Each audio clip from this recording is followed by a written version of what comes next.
Okay, so first of all, I'd like to welcome Ali and the viewers to the Lumber Jackalope Podcast, where we talk all things wild, often the untold campfire stories that just sound too good to be true. So, Ali, thanks for being here. Yeah, you're welcome. I think as a worldwide culture, especially in the western side of the world, like we've definitely left or abandoned the culture of hunting in a way. Do you think, because you said you were from Germany, do you think that still applies where you live? No, not as much. I mean, it's not big of a country as like North America, so it's not as common. It's only really if you have the money and time for it that you can do it. That's really the issue with hunting. It's so time consuming. Right, okay, that's interesting. So would you say it's more of an upper class hobby? Yeah, for sure it is. Yeah. I mean, I've told my friends we go hunting and they're always like, "Oh, what? That's a thing? Like people do that here?" Like some people didn't even know you can go hunting in Germany. It's insane. Way. That is crazy. That is really... Yeah, I mean, it makes me think, because I'm from England, London in particular, so hunting, if you bring it up in conversation, you know, people will look at you like you're some kind of wild animal going out chasing the wild animals. You know, it's such an alien thing here that's just completely died out. And the only time you'll hear about hunting is maybe pheasant hunting up around Scotland or Cumbria, like around that kind of area, way up north in England. So it's almost been reserved for the wealthy and the upper class as some kind of hobby. So which once was like a common class, lower class hobby, not even hobby, you know, it was a livelihood at one point for a lot of people. Hunting has now kind of died down to, as you say, an upper class hobby, so to speak. But do you find yourself almost envying like the North Americans and the fact that they can just wander out into the woods and go hunting? I mean, yeah, for sure, because it's so accessible to like have really like any hunting equipment and stuff like that. I mean, fishing here isn't like that complicated compared to like hunting with like guns and shit. Because wait, can I swear on this? We'll keep it to a minimum. All right. Sorry about that. Yeah, but like. It's you kind of have to have a lot of prerequisites to even own a gun or to be allowed to hunt in certain areas. While in comparison to America, I think it's like a little bit like a lot more accessible, to be honest, because you can hunt on like private land. You can buy guns from like a lot of stores. There aren't that many gun stores here, let alone like hunting equipment stores. Really? That's great. So how did you get into hunting then? With my uncle. My uncle is like really invested in like just kind of collecting animals or animal life and stuff. He's sort of like kind of an odd, peculiar like person. Let me cut you off just there. What do you mean by collecting animals? As in like taxidermy? Well, yeah, like taxidermy, or sometimes he just like collects like skin, hide, really anything related to animals. He has like a book full of like butterflies, and he has like a whole room full of like just animal related stuff. That's crazy. What, has he been doing that all his life then? Yeah, basically. I was gonna mention, it's like, again, he's like kind of a like peculiar guy. Obviously my parents don't really, because he's like from an older generation, so they don't really know, but I'm like kind of assuming that he's probably like has autism, and it's sort of a special interest. Oh, interesting. Yeah, it's crazy. Yeah, it's crazy how like, especially with collections, like people can become so focused and homed in on collecting things, because once you start, it's like you can't stop until you've got all of the butterflies, for example, that kind of thing. Yeah, he's also like very technical. It's actually super interesting, because sometimes I think like he could probably be rich off of this, because it's like the butterflies, for example, they have to use so much like it's such a process to even like put a butterfly in a book and like make sure that it stays in, and it's so interesting. Yeah, absolutely. Man, too bad like I don't remember most of the details. Yeah, was it like one of the things where you're younger and you're like wandering around his house and you see all these like wall mounts on the wall and all these heads and stuff, and like you feel a little bit eerie walking through? Was it that kind of thing? Yeah, I mean, at first it felt really eerie, but over time, just like I think like by the second visit, because we don't really visit like my other family, my extended family that much, but by the second time, it was like this is just kind of cool, and especially when you have someone like kind of like explain things to you, it becomes like really in like you kind of become invested because they're so passionate about it. Man, that's really cool. I love it when you find people like that. You know, they've got their weird sides, but at the same time, someone who's passionate, who loves one particular topic. Like they'll never run out of things to talk about with you. Yeah, basically. Yeah, Um, that's really cool, man. My granddad, who lived like north of England, I always remember he owned this big mansion house, and he had it passed down, or he bought it really cheap when it was a mess. And when he did it up, I always remember walking in through the big doors and seeing this big deer head above the fireplace, staring down at me when I was like maybe 2 foot tall, or like really small, like this maybe 6-year-old kid, but like looking up at this immense deer head. And I always remember that leaving a real impact on me. But is like deer hunting something that's done in Germany? Have you ever done deer hunting before, or is it more small game? mostly small game, but I think like my uncle has done deer hunting in America. Oh wow, Um, as far as I know, I'm pretty sure like deers are actually huntable in Germany. really? Yeah. That's I so haven't really interesting. like I've seen like deers, but every time I asked if we like hunt them or anything, my uncle just never really wanted to for some reason. So, Oh, that is interesting. What part of Germany do you live in, by the way? I live in like Frankfurt, Oh, but okay. like kind of on the outside. It's kind of like in the middle of nowhere, to be honest. But Is that yeah, is that towards the east of Germany? I always forget. that's the The West. west, my bad. Yeah, awesome, man. Yeah. So, what are your stories when it comes to fishing and hunting? Is there anything in particular that stands out to you? Because hunting for me, I can remember every single animal that I shot, every fish that I reeled in. Maybe it's because I haven't reeled in too many. It's a hobby that I started later on in life, but it, catching an animal, killing an animal, skinning an animal, and eating an animal is definitely something that sticks with you. So, are there any stories that have really stuck with you? I mean, but like I think the most interesting. I mean, I have a bunch that are interesting. Most of them aren't really like interesting because like something insane happened. It was just like sentimental value. Um, Hmm. Definitely the most interesting is the one where we're like hunting, and I like my uncle thought it would be cool to like show me how to hunt by hand, Hmm. and that's how I caught like my first fish by hand. No Uh, way. I think at the time, he wasn't sure what kinds of fish were there. Like I mean, Yeah, but the yeah. problem is like there's just so many mixed breeds sometimes, Of and course. he just like he got bit by one of them and almost lost his finger. And You're we had to spend serious. like the entire half like afternoon making sure that he doesn't like get sick or lose his finger from No way. that. What Like was it? by Was that a pike or something like that, or you don't quite remember? I'm not sure. It was like small but like Really? really big eyes. Wow. I mean, I'm not very familiar with Yeah. German fish, but it sounds like a pike to me, although the pikes can get quite long. But yeah, that's crazy. So what, he so your uncle was it on a river? Like, was he putting his hands in the water trying to grab one, and he got grabbed first? Was it that kind of situation? Yeah, yeah. He was trying to put his hand there. I think he like caught a fish. Mm. And then okay, basically I was standing at the back of the boat and he was in front of me. He was like showing me how to do it, right? Mm. And after like 20 minutes of like just kind of talking, explaining things, he Yeah. caught a fish and he's holding it.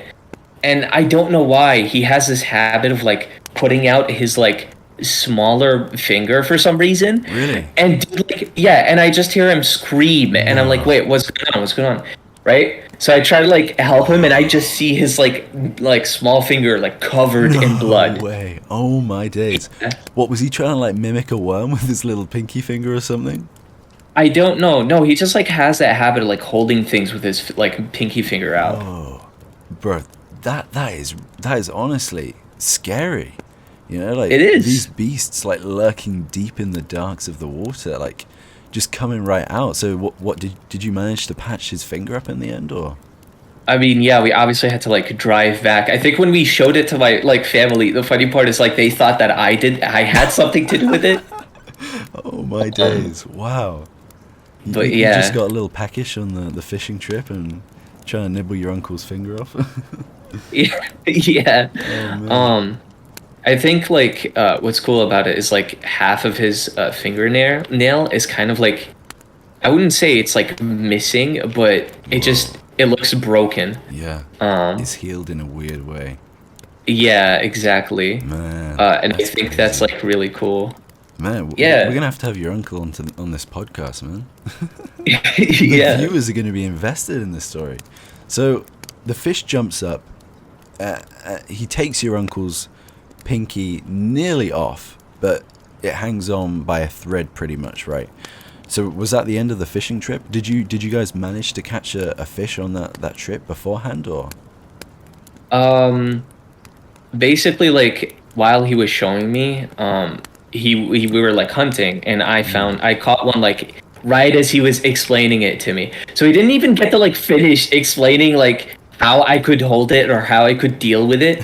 I just had to like figure it out. So I kind of like, the thing is with me is like I don't really handle, like at the time I didn't really handle animals commonly.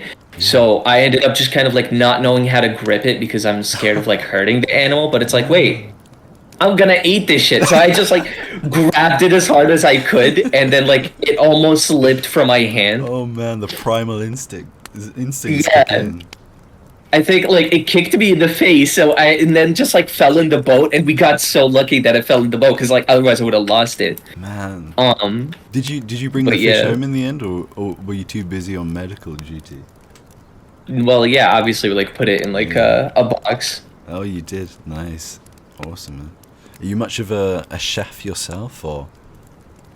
I was like not that old for my parents to want me. For some reason, they let me go hunting, but they didn't want to let me like handle like cooking or like skinning the animals as much, which is really like annoying. Yeah.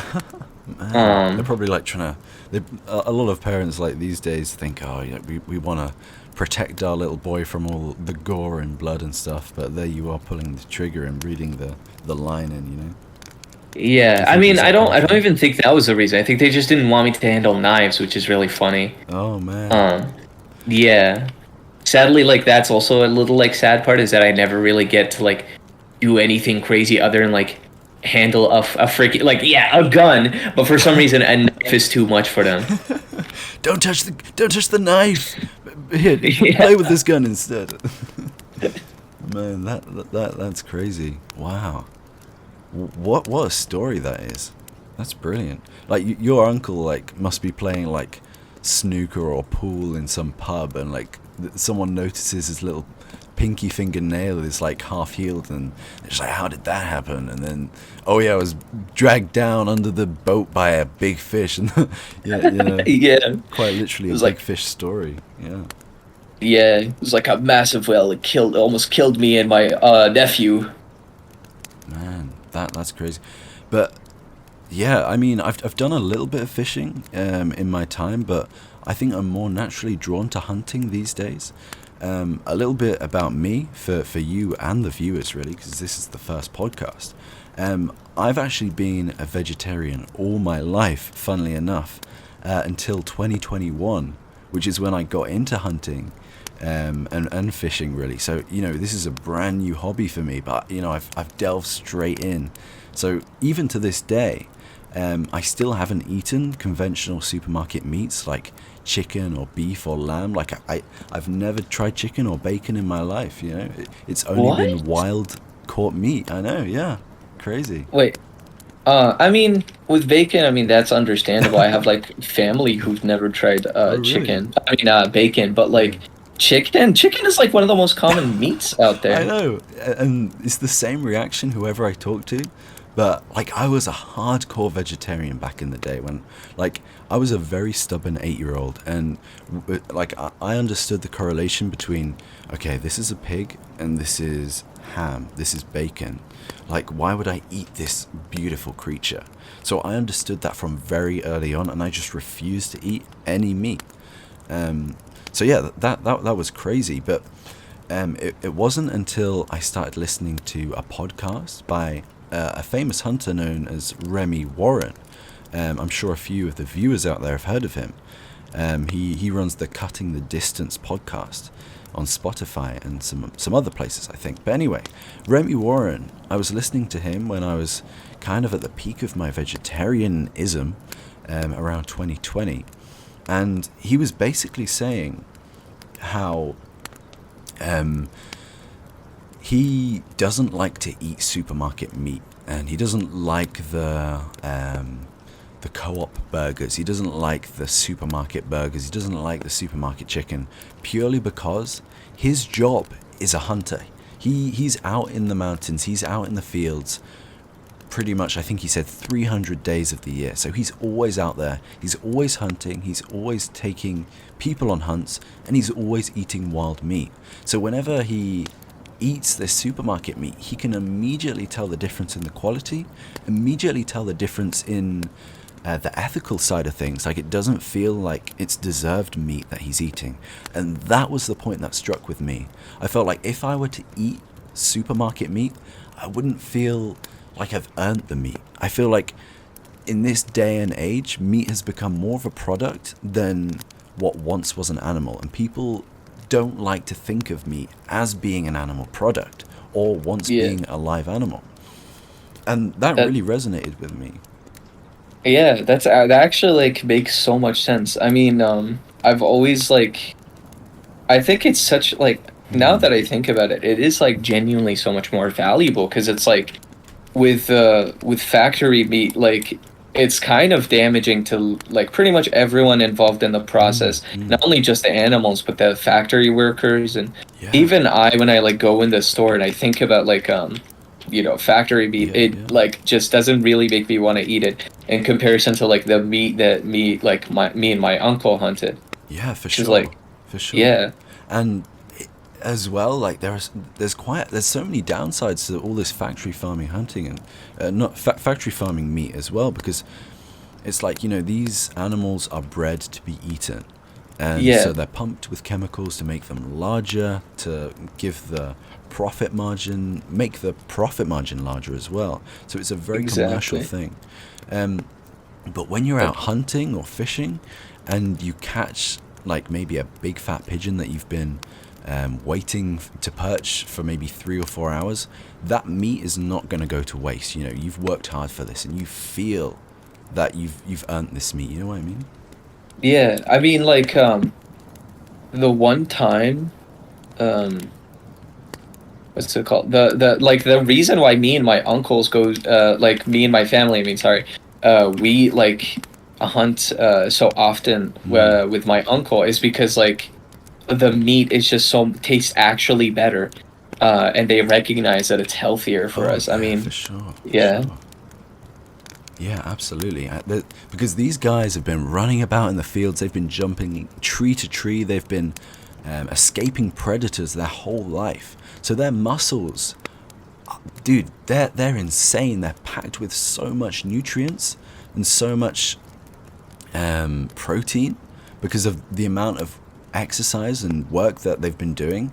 It's phenomenal, and compared to a chicken who hasn't got a meter of space to use its muscles and walk about, like, this stuff is just incomparably more valuable from a sentimental standpoint, a nutritious standpoint, and an ethical standpoint as well.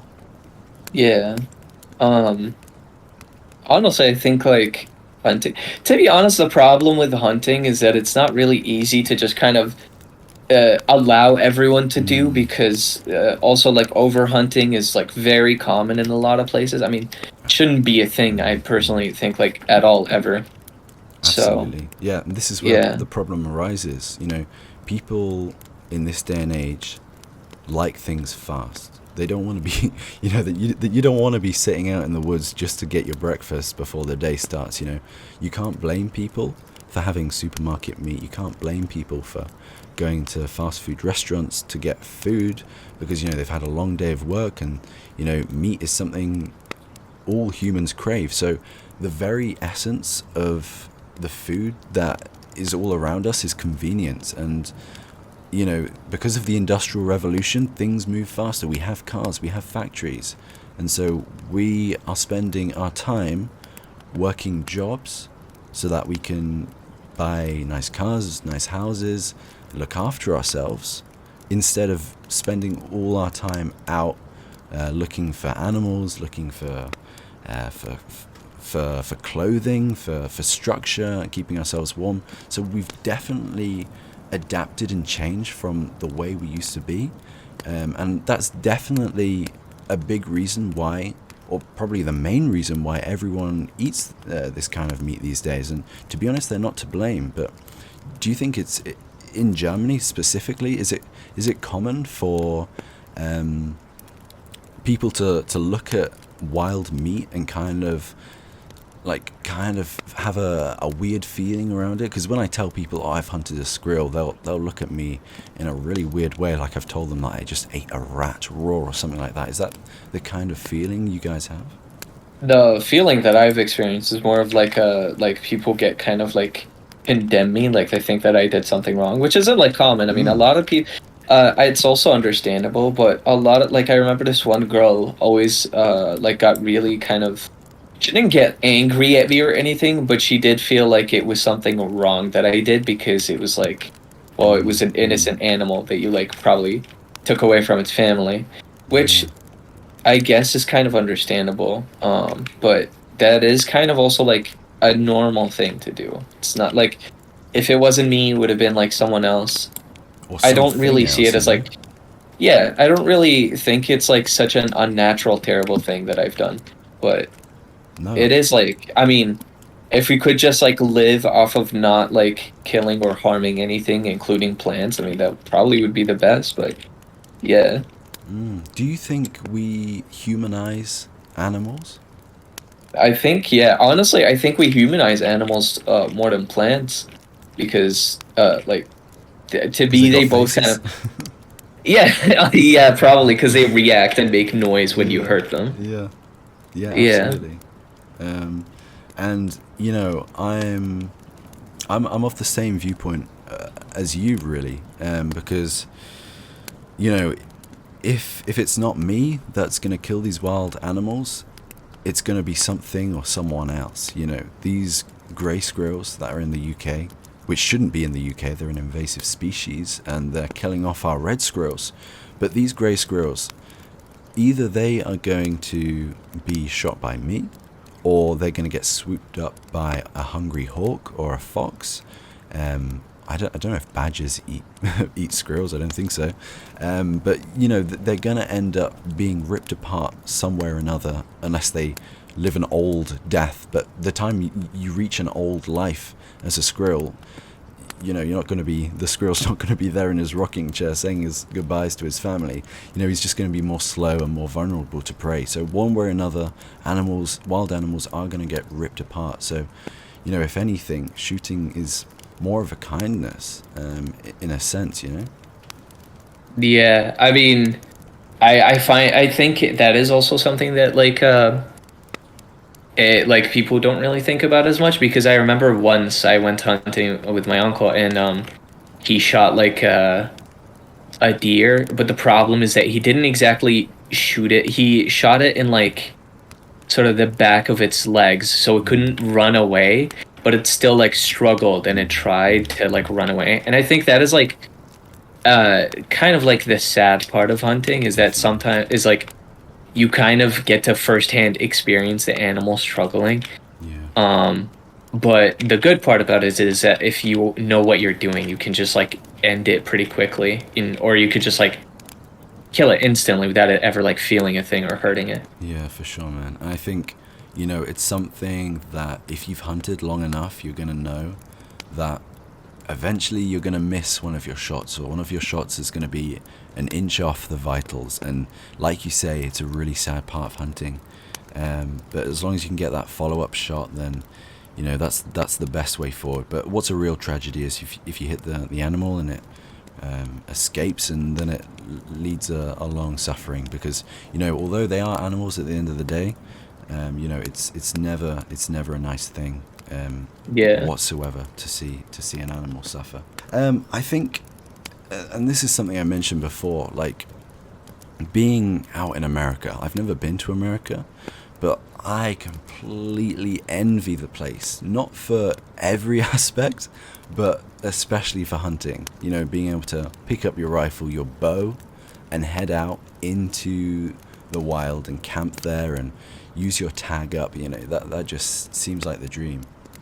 Yeah, I mean, they have like laws to like allow you to just hunt in wilderness, but here in Germany you have to go to specific places, and sometimes like there are too many people there, you can't do shit. Really? So yeah, so it like, oh, maybe we get to have fun today, or maybe we just have to sit there and not do anything till people leave.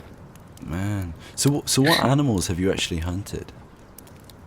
I think like the one thing that I'm really proud of is shooting like a hare, because they're really small and hard to like kind of see.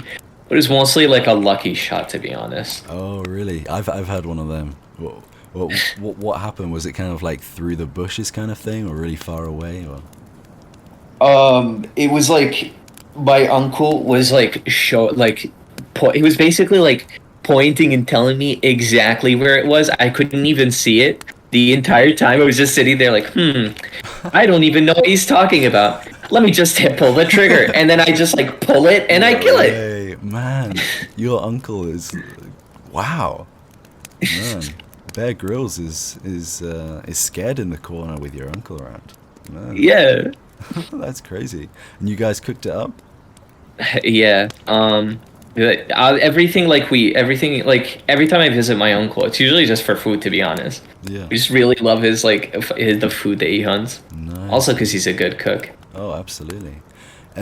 Something that's always kind of baffled and frustrated me in a way, as soon as I learnt about hunting in the UK, is that you're not allowed to hunt with bows, right?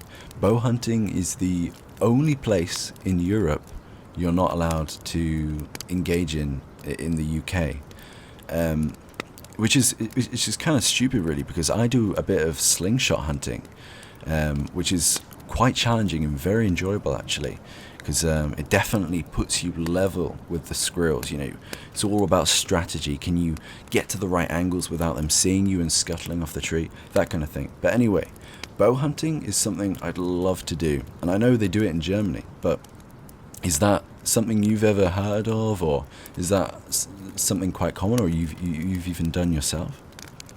I think with bow hunting, I tried to do it with. I only really recently tried to do it, but to be honest, the bow rod is so strong. Really? For some reason, like I can't like pull it properly. No way. Yeah, I think it's about that aspect of it.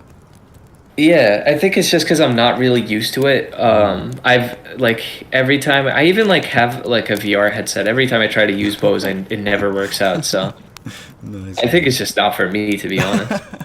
Oh man, even the metaverse is against you on that. Yeah. Man, that's crazy. Yeah, it's weird. I'm gonna have to do some research on UK bow hunting, but I know they banned it, I think in the 1800s or the 1900s. But apparently, You know why? no, this is the thing. I don't know why. I'm pretty sure it's because people were leaving a load of injured animals around, like they were getting one bow shot off, and deers were running around with arrows stuck in them because they didn't do the job properly. And I think the government eventually put their foot down and said, right, we're not doing that anymore. So, it's a real shame, because, it forces all the responsible hunters to miss out on the joy of bow hunting. But yeah, it's weird because you're allowed to do slingshot hunting, which is, pretty much the same premise, but I guess it's not exactly as bloody as bow hunting. But, it is a shame, to be honest. Yeah. Actually, wait. How many like animals did you hunt? Like, in total? Because it Oh sounds like man. you only recently started Yeah, hunting. that's it. I mean, it was. I'm pretty sure I started in November 2021. So it's. Oh no, sorry, August 2021. It was in the summertime, and the first animal I ever shot was a wood pigeon, and I remember using my granddad's rifle, which was a rifle from the 90s, like a really old one. All the viewers who are born in the 90s are going to think they're really old now, but a relatively old rifle, and it had no scope. It wasn't massively powerful, but I remember watching the pigeons. I was like stalking pigeon after pigeon, and I was kind of going for the spot and stalk method. But pigeons are so clever, man. Like, they're underrated species of birds, not to be confused with like the gross city pigeons. Like, wood pigeons are a whole other species. Like, they can reach 60 miles an hour. So these guys are like at the bottom of the food chain when it comes to birds. Like, every creature wants to eat them. So they're on high alert all the time. The change of the wind and they're off. So hunting pigeons was a real challenge, but I learned patience was key. Patience and observance. Like, my original method was to follow them around and then they'd fly off.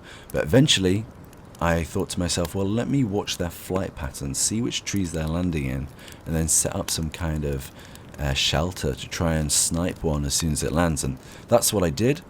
So I was waiting a couple hours, one flew down, I missed a few shots, but then the one pigeon came, fly down, I lifted up my rifle, took the shot, and it just dropped completely, right next to the riverbed. So I scrambled down through the nettles, grabbed my first bird, that first bit of meat that I've ever shot, first animal.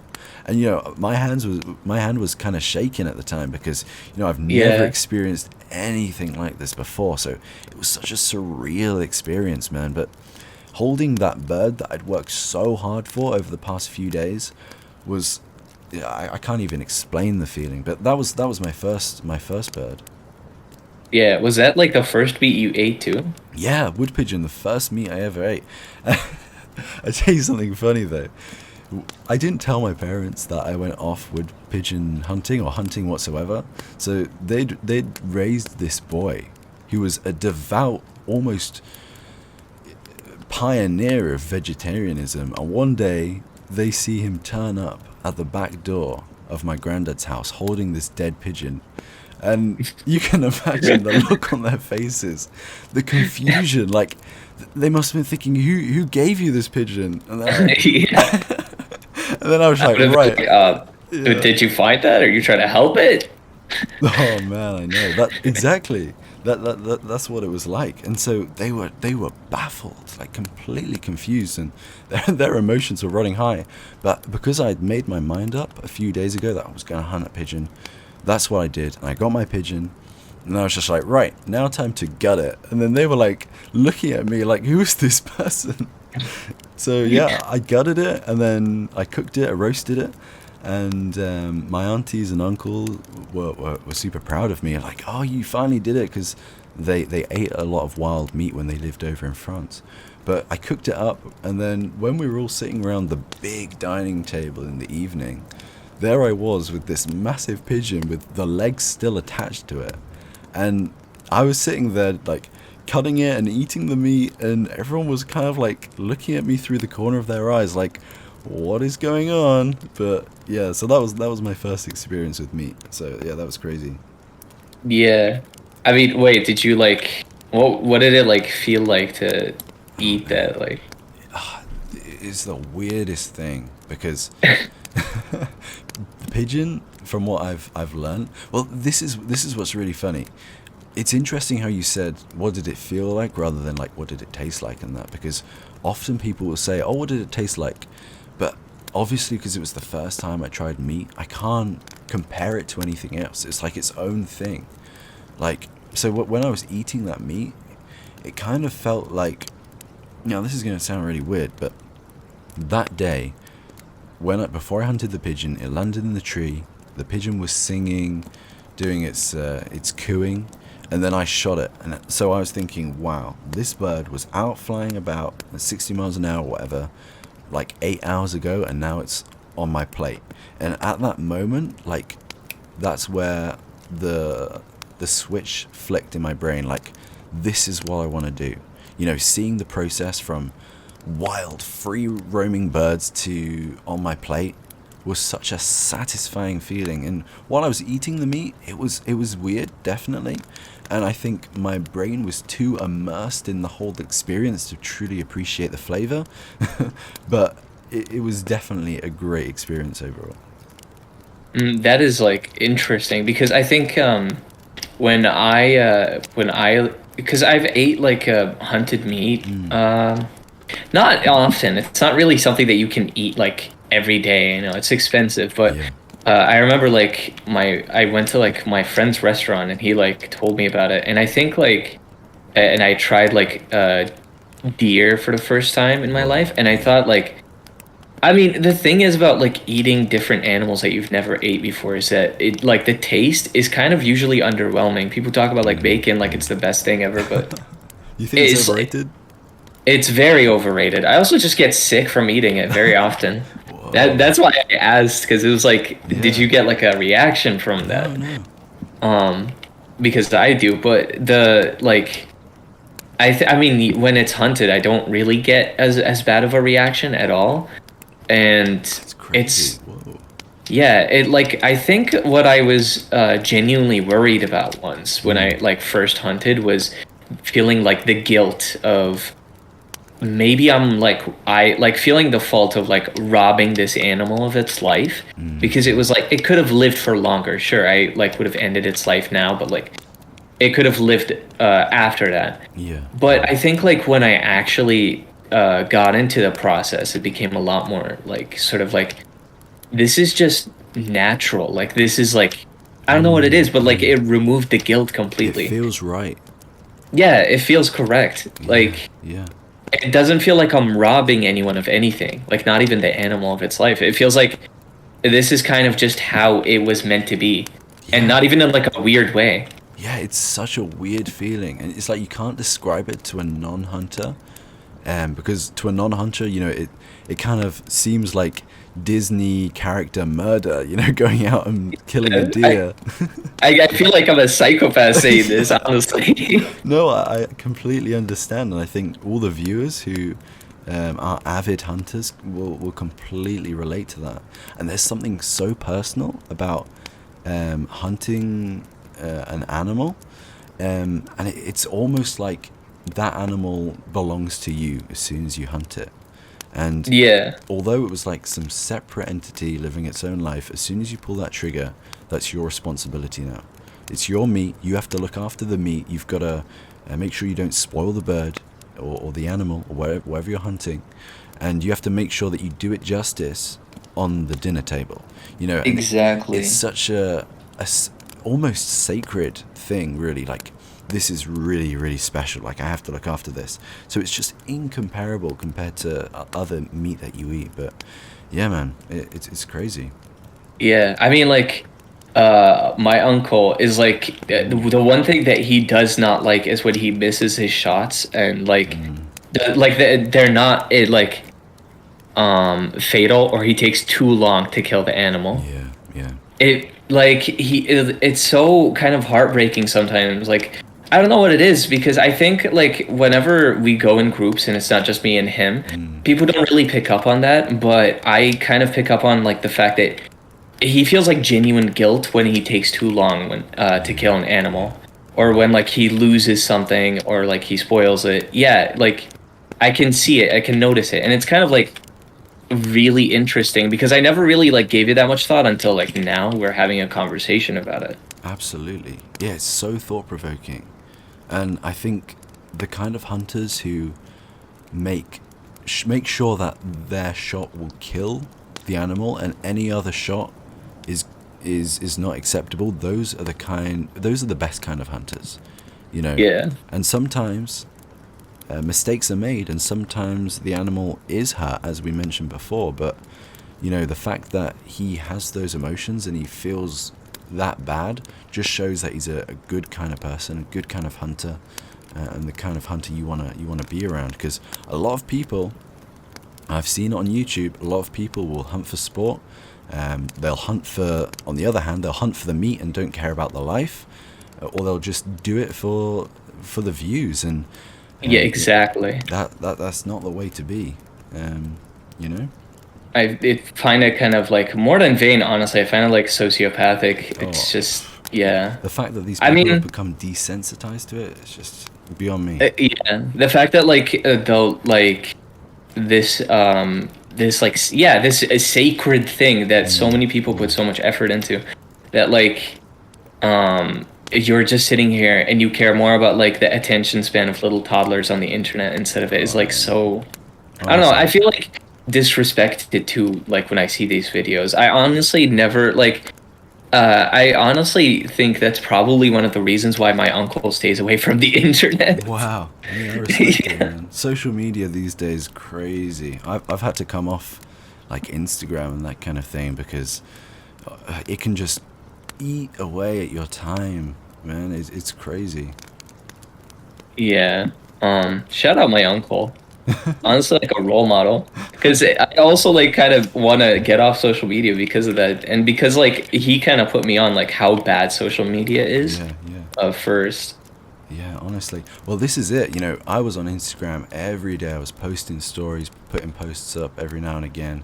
And, you know, it was almost like my sixth sense in a way. Like it was almost like a leg to me, or an arm or something. And the idea of getting rid of it like really freaked me out. It made me feel like super alone, super like, oh no, that's my emotional crutch kind of thing.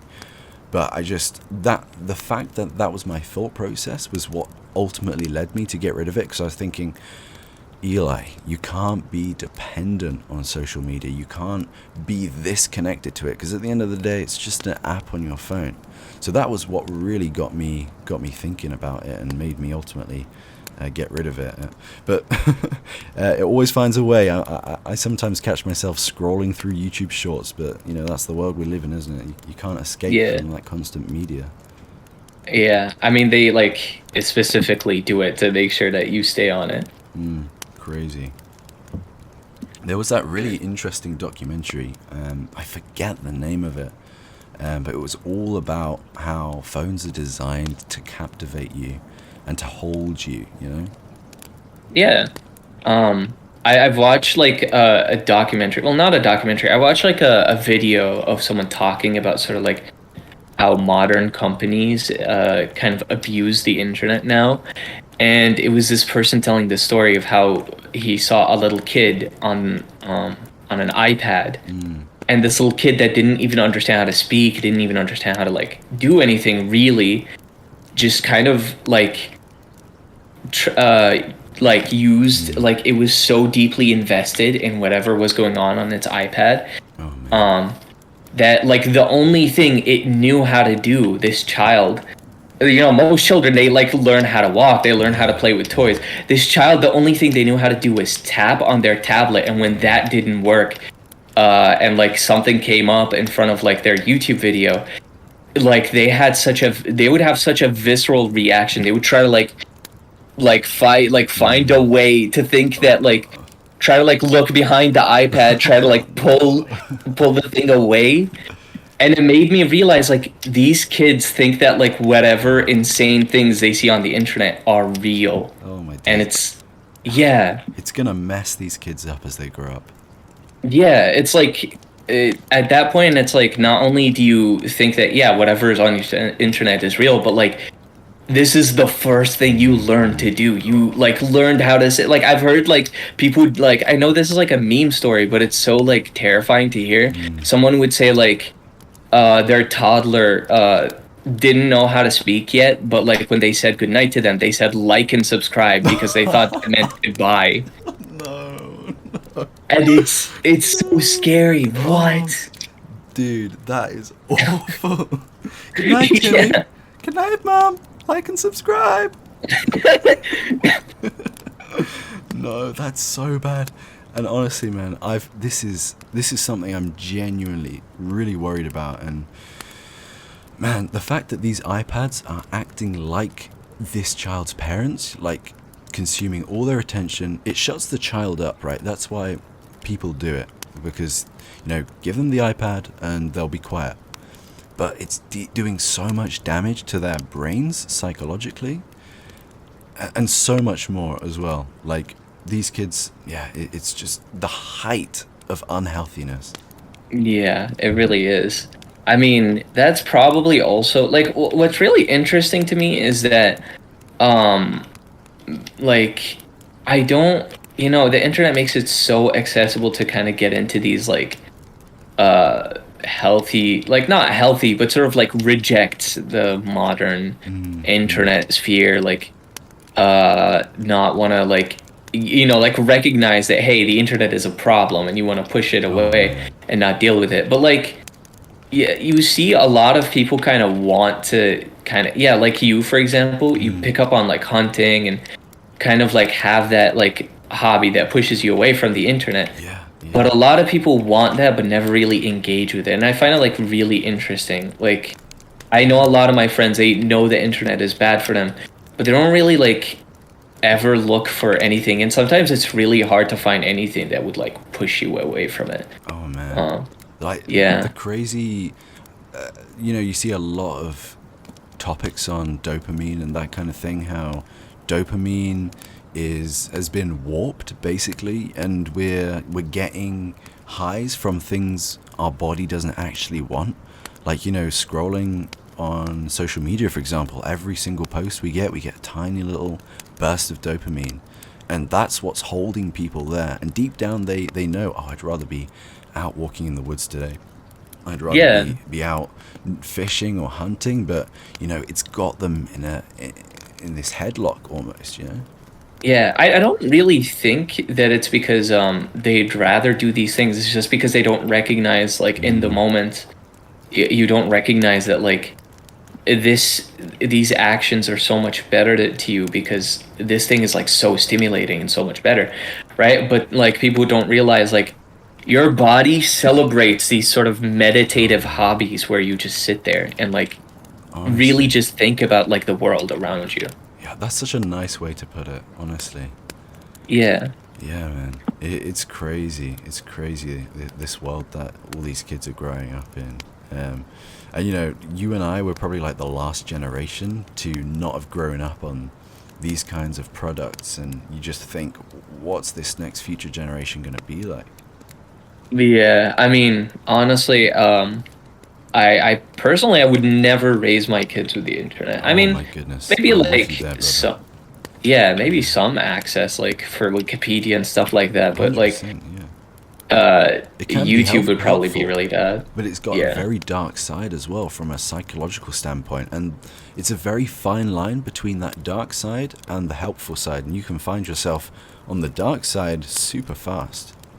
I mean, yeah, that's the side that like companies make more money off of. That's the side like everyone wants to work on and benefit from. Yeah. You want to know something really interesting that I looked at the other day? MSG. You know about MSG? The drug? Well, pretty much, yeah. Like if you look at like crisp packets and like Doritos, for example, I'm not sure if it's the same in England, but Doritos are coated in a dust called MSG. I can't remember exactly what it stands for. Someone will have to shout me out in the comments, but MSG originated years and years and years ago by this dude in Asia who found that by taking kelp, like the plant that grows in the sea, kelp, and extracting it, like boiling it, it releases this MSG. And now he took this MSG and he applied it to vegetables. He coated it in soup, in rice, and immediately their food started tasting incredible, like so much nicer. Like MSG became the ingredient that made food taste good. And it all came from kelp. So you can take something like mashed up corn, like Doritos, that's essentially what it is, mashed up corn. You can apply some spice to it, But if you add MSG, it tricks the brain into thinking it's eating something substantial like protein, like a big slab of meat. So although you're eating Dorito after Dorito, your brain is thinking, oh, okay, this is a great, buffalo steak. But in actuality, it's just a way that your brain's being tricked. And I think that whole sense of trickery is so dominant in this world we live in today. It's almost like the internet is coated in MSG. It's like there's a much darker foundation, but everything is being coated in quote unquote deliciousness, Yeah. But yeah, it's it's kind of, it's amazing. It's scary in a way, but like you say, raising kids for you and I one day, like there's no way I'm gonna let the iPad be the babysitter, Yeah. Man. What do you think about like trophy hunting, all of that? Because that's kind of raised controversy. Like when people say, "Oh, would you hunt a zebra or would you hunt big game for trophies?" What do you think about that? I think I find it extremely repulsive because again, my uncle deeply cares about this hobby. So when I have someone who cares about this hobby so much in my life, and then you see these people who just hunt because I got this cool pelt that yeah, and it's oh, are you gonna do something with this pelt? No, I'm gonna add it to my collection. Oh, what's your collection like? It's just this pelt. It gets really annoying when people really only kind of hunt for bragging rights and exclusively because they think it's a symbol of their masculinity or something. They kind of feel this insecurity that they have, when in reality you're just kind of being disrespectful, honestly. You're kind of removing all the depth and all this sort of I forgot the word. We used it earlier. But no, I understand, the significance of it and yeah, exactly. Yeah. And don't get me wrong, I'm all for making the most of the animal, keeping the pelts for your own sentimental reason, and hanging them on the door, and because at the same time, it's a memory of your hunt. Whenever I walk past my rabbit pelt on the door, I see it and I think to myself, oh yeah, that's always going to hold that memory of, the third time, the second time I went out shooting and that kind of thing. But I completely understand where you're coming from with the bragging rights thing. People who just shoot to post it on Instagram and then be done with the body, be done with the meat, be done with the skin. That is just repulsive, Yeah, exactly. I mean, it's kind of like being a passionate woodworker and you create all these different creations and you show them to people, right? And then a factory owner, and it's there's such a leaps and bounds in difference, because this the factory owner doesn't really care at all. He'll brag about making so many things, but he's not actually care what they are, or he just knows that people think it's impressive. Yeah, it's been industrialized and stuff. Yeah. It's almost an entertainment aspect. Yeah, it's just kind of for entertainment, honestly. Yeah, for sure. It was interesting. There was one documentary that was published all about how dudes that lived 6,000, 5,000 years ago, they lived in these caves somewhere, I believe in North America. And they found in these caves big skulls and big antlers of big game stored. And so it's just we've been trophy hunting, although it's not a nice term, trophy hunting. We've been keeping the skulls, the antlers of these animals for thousands of years. So it's it's nothing new. People are proud of their hunt, but you don't want to be proud in an egotistical kind of way, Yeah. Really I mean, yeah, I mean, back then it's not really I don't think it would ever be as bad as it is today, where today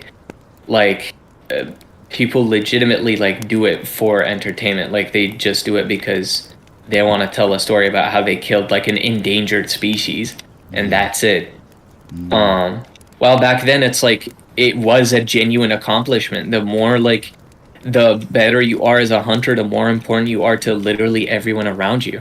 Absolutely. Like, think about, like, we struggle, and even the best of hunters struggle to take down maybe an elk with a scoped rifle.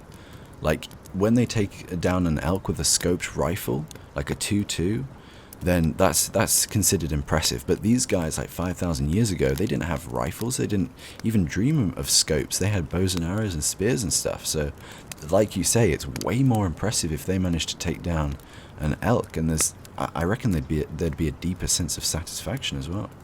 Yeah, and also like for sure they would be like celebrated. Like, Yeah. I mean, that's probably one of the reasons why my uncle deeply cares about this hobby is because like, you know, every time he hunts, like a lot of people gather around. You know, they enjoy his food. They enjoy like what he made, basically, what he brought to the people around him. Whoa. And like, He sounds like a super cool dude, man.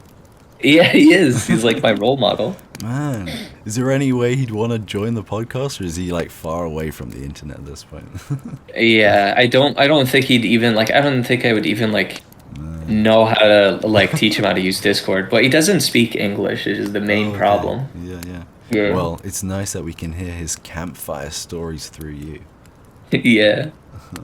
So, has this podcast inspired you a bit more to go out and pick up the rifle once again, the fishing, or in your case, pick up your hands once again and grab a fish out of the river?